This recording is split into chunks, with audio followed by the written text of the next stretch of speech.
Commentaire de saint Thomas d'Aquin sur l'Évangile de Jean, chapitre 17, versets 9 à 11. Moi, je prie pour eux. Je ne prie pas pour le monde, mais pour ceux que tu m'as donnés, parce qu'ils sont à toi, et tout ce qui est à moi est à toi, et tout ce qui est à toi est à moi. Et je suis glorifié en eux. Et déjà, je ne suis plus dans le monde, et eux sont dans le monde, et moi, je viens vers toi. À présent sont exposées du point de vue du Christ les raisons de sa prière. Il donne pour cela 3 raisons. La première se prend du pouvoir qu'il avait reçu sur eux, et c'est pour cela qu'il dit « Moi, je prie pour eux », à savoir les disciples. D'abord, il donne la raison elle-même, puis il l'explicite. La raison pour laquelle une personne doit être écoutée et doit prier pour d'autres est si celles-là lui appartiennent de manière spéciale.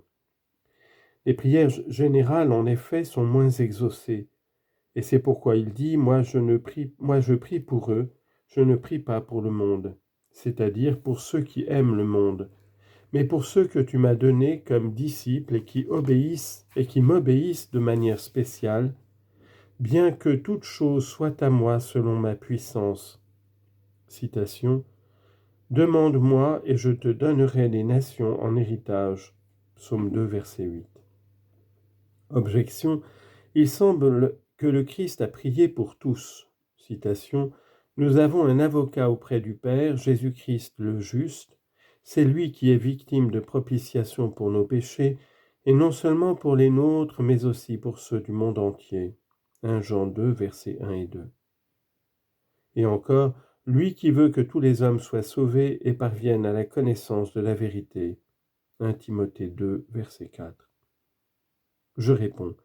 Il faut dire que le Christ, en ce qui le concerne, a prié pour tous, parce que sa prière en elle-même a une efficacité telle qu'elle vaut pour le monde entier.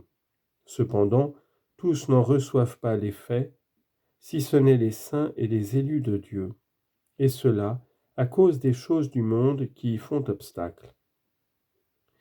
Et il explicite cette raison en disant « Ils étaient à toi », à savoir par la prédestination éternelle. Mais ils n'étaient pas au Père sans être au Fils, et ils ne sont pas non plus donnés au Fils en étant retirés au Père. C'est pourquoi il dit « Et tout ce qui est à moi est à toi, et tout ce qui est à toi est à moi », ce par quoi nous est montrée l'égalité du Fils au Père, lui qui, selon qu'il est Dieu, a de toute éternité tout ce que le Père a. Mais il faut remarquer que le Père possède les choses qui appartiennent à son essence, comme la sagesse, la bonté et autres, qui ne sont rien d'autre que sa propre essence, et cela le Fils affirme qu'il les possède quand il parle de la procession de l'Esprit Saint. Citation. C'est de mon bien qu'il recevra et il vous l'annoncera.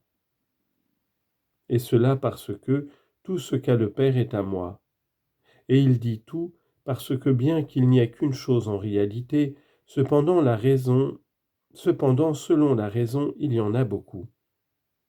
Deuxièmement, le Père a ce qui relève de la possession de la sainteté et qui lui est consacré par la foi, comme le sont tous les saints et les élus au sujet desquels il dit plus haut, ils étaient à toi.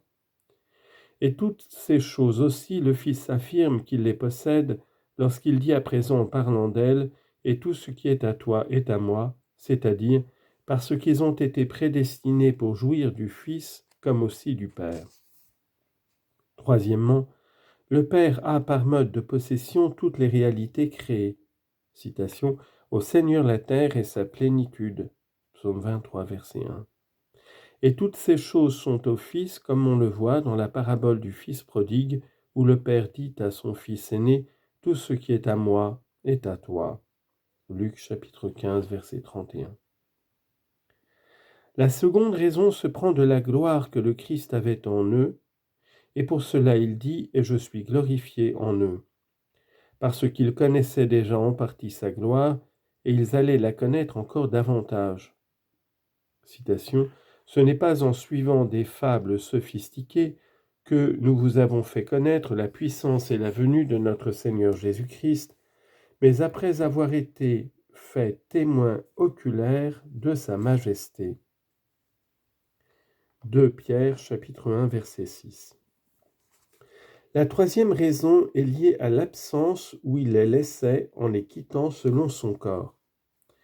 Là, il faut savoir qu'on dit de deux manières que quelque chose est dans le monde, à savoir en s'attachant au monde affectivement. Citation, « Tout ce qui est dans le monde est concupiscence de la chair et concupiscence des yeux et orgueil de la vie. » 1 Jean, chapitre 2, verset 16. Mais en ce sens, il ne faut pas dire que le Christ n'est plus dans le monde, puisqu'il n'a jamais été dans le monde en s'y attachant affectivement. Mais il faut le comprendre selon un autre sens, c'est-à-dire que désormais, il ne serait plus présent dans le monde par son corps, parce qu'arrivait le moment où, lui qui avait été dans le monde selon son corps, allait le quitter corporellement. Et eux, c'est-à-dire ses disciples, sont dans le monde, c'est-à-dire par leur corps. Et moi je viens vers toi, selon que je suis homme, pour participer à ta gloire et être élevé jusqu'à ta droite.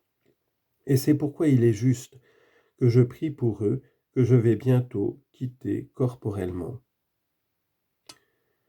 Après avoir donné les raisons pour lesquelles Jésus prie pour ses apôtres, l'évangéliste expose maintenant les demandes qu'il adresse pour eux. Premièrement, il demande qu'ils soient gardés du mal. Deuxièmement, il demande leur sanctification dans le bien. Concernant le premier point, d'abord il demande que ses disciples soient gardés, puis il en montre la nécessité. Verset 11. Père saint, garde en ton nom ce que tu m'as donné, pour qu'ils soient un comme nous.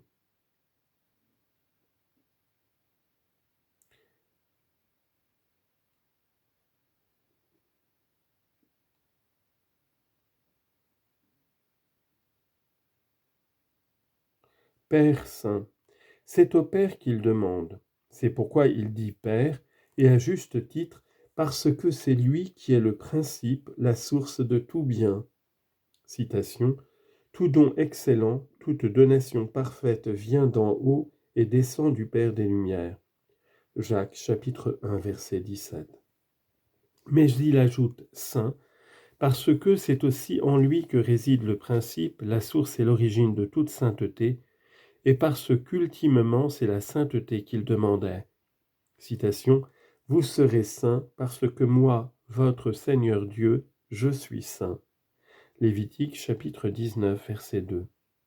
Et encore, « Nul saint comme le Seigneur. » 1 Samuel 2, verset 2. Garde en ton nom. Il demande qu'il soit gardé. C'est pourquoi il dit garde, parce que selon le psaume, si le Seigneur ne garde pas la cité, il veille en vain celui qui la garde. Psaume 126, verset 1. En effet, notre bien ne consiste pas seulement en ce que nous tenons de Dieu l'être. Il faut aussi que nous soyons gardés par lui. Parce que, comme le dit Grégoire, toute chose serait ramenée au néant si la main du Tout-Puissant ne les tenait. Citation, « Celui qui porte tout par la puissance de sa parole. » Hébreux chapitre 1, verset 3. Et c'est pourquoi le psalmiste implorait « Garde-moi Seigneur parce que j'ai espéré en toi. » Psaume 15, verset 1. Or l'homme est gardé du mal et du péché dans le nom de Dieu.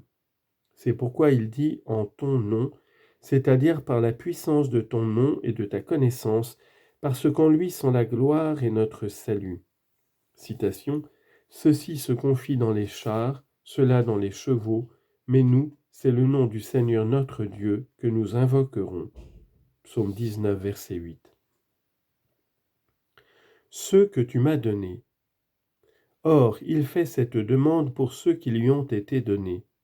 Citation, « Examine toutes les œuvres de Dieu, personne ne peut corriger celui qui l'aura méprisé. » Qoélette 7, verset 14.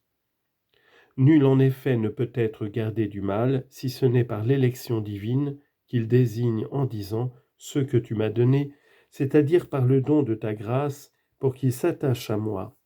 Citation, « Tous ne saisissent pas cette parole, mais ceux auxquels cela est donné. » Matthieu 19, verset 11. En effet, ce sont ceux qui sont ainsi donnés au Christ qui sont gardés du mal. Pour qu'il soit un. Il ajoute cela pour montrer en vue de quoi il demande qu'il soit préservé. Et cela peut être rattaché de deux manières à ce qui précède. En un sens, pour désigne la manière de les garder. Le sens est alors, ils seront gardés de telle sorte qu'ils soient un. Car toute réalité est gardée dans l'être aussi longtemps qu'elle est une et n'est pas divisée. Citation. Tout royaume divisé contre lui-même sera ruiné. Matthieu 12, verset 25. Et c'est pourquoi l'Église peut être gardée, et les hommes aussi, à condition d'être un. En un autre sens, pour marque la fin de cette conservation. Le sens est alors, et c'est pour cela qu'ils sont gardés pour qu'ils soient un. Car c'est dans l'unité de l'esprit que réside toute notre perfection. Citation. Soucieux de garder l'unité de l'esprit dans le lien de la paix. Éphésiens 4, verset 3.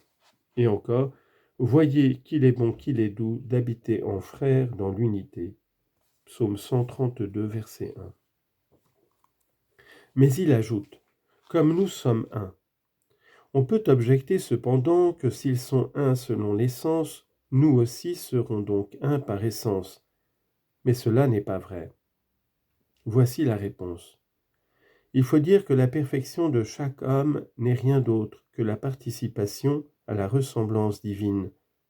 En effet, c'est dans la mesure où nous sommes bons que nous ressemblons à Dieu. Notre unité est donc parfaite en tant qu'elle participe de l'unité divine. Or l'unité est double dans les réalités divines, à savoir l'unité de nature. Citation. Moi et le Père, nous sommes un. Jean 10, verset 30. Et l'unité d'amour dans le Père et le Fils, qui est l'unité de l'Esprit. Et l'une et l'autre sont en nous, non pas certes par égalité, mais par une certaine similitude. En effet, le Père et le Fils sont de même nature par le nombre, mais nous sommes un dans la nature selon l'espèce. De même, eux sont un par un amour qui n'est pas participé, venant du don de quelqu'un, mais qui procède d'eux. Car le Père et le Fils s'aiment dans l'Esprit Saint, mais nous nous aimons par un amour participé de quelqu'un de plus grand. Il expose la nécessité de cette conservation, nécessité qui provient de deux causes, premièrement de son départ, deuxièmement de la haine du monde. Concernant la première, il fait trois choses. Il commence par exposer cette ardeur à les garder que le Seigneur leur a montrée quand il était présent. Puis il laisse entendre son départ pour retourner vers le Père. Enfin, il donne la raison pour laquelle il prononce ces paroles.